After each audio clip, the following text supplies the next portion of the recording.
What's going on, guys? Phil here. Wanted to make another video going over standard stats this time. With this one, as compared to the twist stats video, have a lot more of an idea of why we're looking at these, why we're keeping these, what kind of stuff to look for. And so this video, compared to the last one, which was just more of a general overview of how the month went and a little bit of thoughts, this one will be at least a little bit more pointed. There will be more of an idea of what we're looking for. There's going to be a couple deck lists showcased, and we're going to talk a little bit about how the meta developed and where we're at going into the July season. So first, I just like always showing this, shows how, how much time and stat keeping actually goes into this. So played a bunch of games this month, ended up probably around 5,200. Was not exactly sure where I decayed from 47, but it was multiple days. It was the 28th, 29th, and 30th. So probably around 52, maybe like 55, maybe even as low as 6. I'm gonna switch it to 55 just cause.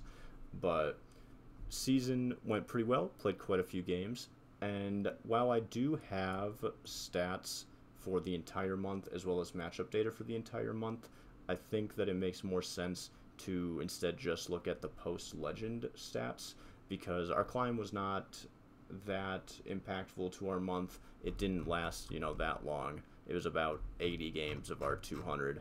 So we have a decent amount of sample size from legend to instead go off of, and we've already covered what most of my climb prior to legend was like in previous videos on the meta report. So we're just going to hop in straight to the post-legend statistics.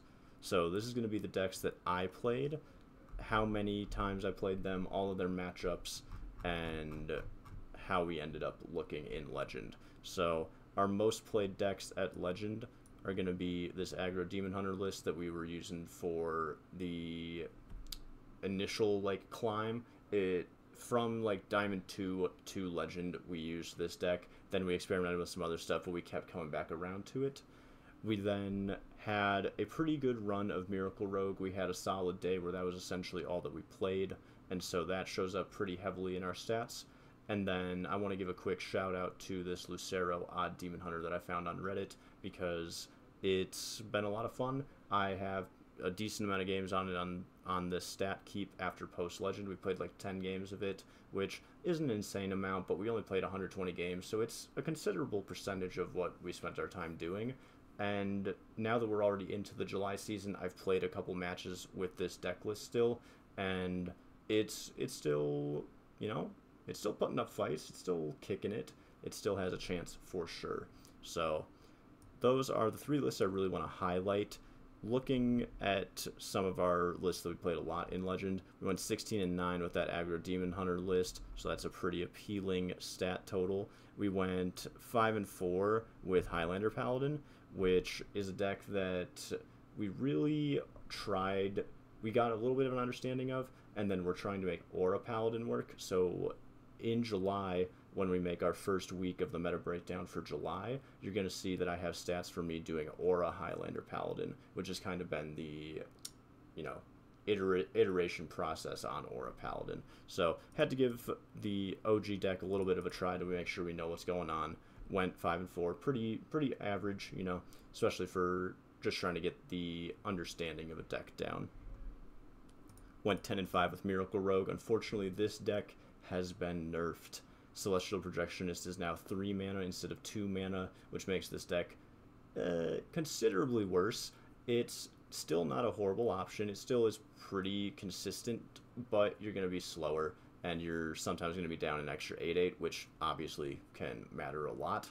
So it's not as good. It directly got nerfed, but it was a lot of fun, and we went 10-5 with it, so it might still be salvageable. Played a couple games, kind of one-off with some random stuff here and there. Tried to make Odd Rogue work. We didn't give it too much thought. We were just home brewing with it. Went 3-3. Even Shaman that we stole from Reddit, 5-4. Decent deck. We really tried to make Capital Tennis's Quillbore OTK work, the Death Knight deck that we spoke about at the end of the last meta report. However, I think the meta does not suit this deck at all for climbing post-legend. this guy had made a post about it where I believe he climbed to legend and then climbed a little bit afterwards. But against Highlander decks, I don't see you having enough to get there, and we lost a lot to aggressive decks like Pain Warlock. You don't have good answers for any of the Highlander decks, just outvalue you. Like, it seems to be in a difficult position. So hopefully we can see something of this kind of like mid-rangey archetype come back for Death Knight, but I think Death Knight is just gonna start slowly falling down the list of decks that actually does things right now. But for June, a deck that we try for sure. And then last but not least, for ones that we have a considerable amount of games with, that Demon Hunter we went 7-3 with, and it's been a good time. Overall, in Legend, we played 113 games and went 59-54 for a solid 52% win rate, which honestly, we weren't really looking to climb post-Legend. We were mostly just playing, having fun, testing stuff out, seeing if the meta changes. We weren't going for like a high Legend climb or anything, so I'm totally fine with these stats. This is, very, very average, but we had a great month. We had a great time. The meta is in an interesting spot because you have to be either a super aggressive deck that has a consistent game plan that you know from the very get-go, like, hey, I'm either winning by turn 6 or I'm out by turn 6, or we're in a state of everyone trying Highlander decks because Reno and the other Highlander tools are just so strong. There's so much like infinite value, resource generation, removal generation. There's so much just kind of like chaos going on that Highlander decks suit themselves pretty well to that because they are very variable. They have a lot of adaptability, and they tend to be more defensive, so they have a lot more defensive tools. Really kind of reminds me, and this is going to be a bit of a stretch because obviously this is a much further extreme, but it kind of reminds me of the warrior meta. What was her name? It was the 9-mana legendary that lets you discover 10 cards and make your deck those cards, and then warrior mirrors became such an issue that like you had too many resources that the game would actually go to the end timer. Whatever that card was called that I can't think of off the top of my head for some reason. I'm normally good with that kind of stuff. That kind of meta is almost what we're in here, where you had to either instantly rush down a deck that was going to be able to, like, capable of doing something like that, or you need to have a plan to go for the absolute late game. Like, we're running Fizzle snapshots, we're running multiple Titans, we're running Excavates to get, like, all the Excavate treasure resource generation. There is a lot of value going around, so you have to be prepared to outvalue a lot of things. And with that being said, that was my take on the meta. Let's go look at if the data for the matchups that we faced post-Legend actually match up with that. And guess what? They kinda do. So I went ahead and marked down the most common decks. We faced Excavate Rogue the most, followed by Highlander Warrior, Highlander Priest, Highlander Death Knight, Pain Warlock. Even Warlock I wanted to mention just because it's spicy. We have Genenbaku back in. Had to show that they're getting some love. And then what I was deeming Control Druid, which I've now seen labeled as Tempo Druid, and have then in July been calling Tempo Druid, a list somewhat similar to this one over here, with all the dragons and a lot of late game, and Doomkin being your shell. So if we take this, out of all of our matches against Highlander something, we have a lot of like one-off matches here and there with other stuff, and there's our 113 game total, right? 36 of our 113 games were against some sort of Highlander variant deck, and that equates to 31% of the meta.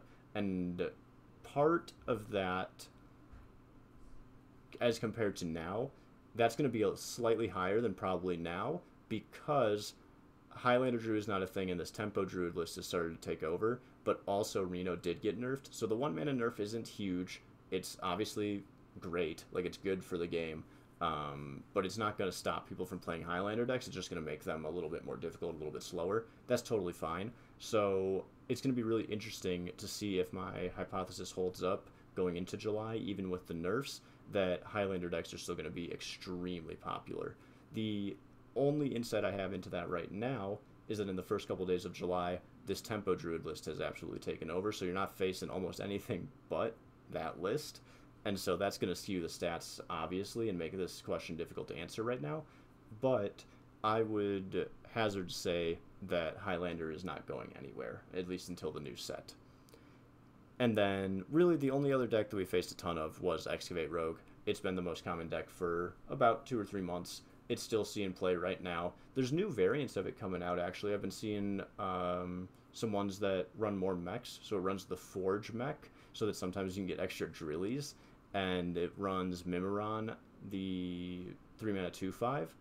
And it also runs the 1-mana 1/2 that gives you a Spark Bot. So you have a couple extra generative tools, and you have a lot of triggers for the Mimiron if that ends up being something that you need. Gives just another out. There's a lot of variation between these lists, so I've linked the one that I've been playing, but honestly, I haven't seen as many people going with the test version, or not even as many people are playing Sonya anymore, which I think is absolutely insane. I think Sonya is key, like integral to the deck. I think it's so good. It brings back so many like weird positions just because of how good the Scorpion is. I digress. Somehow people have been cutting Sonya a little bit.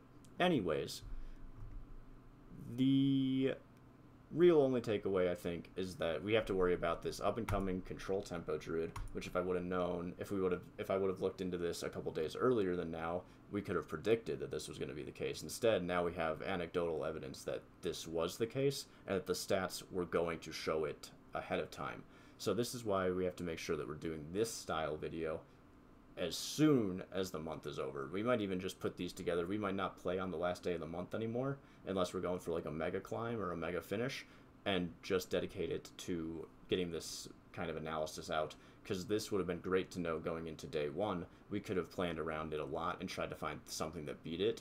Right now, it's kind of play this or it's either join them or you got to find something that counters them, and I have not found the counter, so I've been joining them. We are over on the dark side playing Tempo Druid. But yeah, that is about everything that I have to share.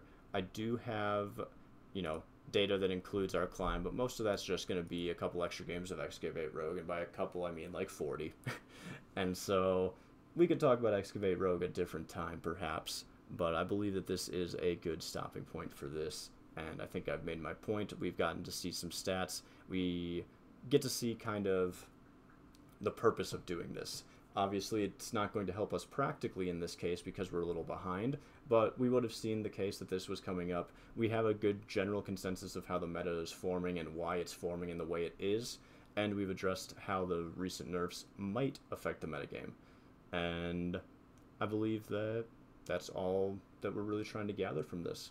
Now, in a couple metagame cycles, when we're in another heavy Highlander kind of style situation, and we're trying to think of what could we possibly play to go against them, we can come back here and see what used to work in the past for us. And obviously every situation is going to be a little bit different, but looking at past results is never a bad place to start when coming up with new solutions to problems. Like, let's say right now, in the case that this Tempo Druid deck is just taking over, is there a time where if we had been doing this prior, we could look back and see, ooh, here's a style deck that's sort of like this that took over, what was good against it? Hopefully the idea of what we're doing kind of got across with that. I'm never too sure if I explained that well, but I think it makes sense. Anyways, guys, thank you so much for watching. Hopefully you gained something from this video, and if you did, make sure to like, comment, sub, and all of that jazz, and we're going to see you in the next video.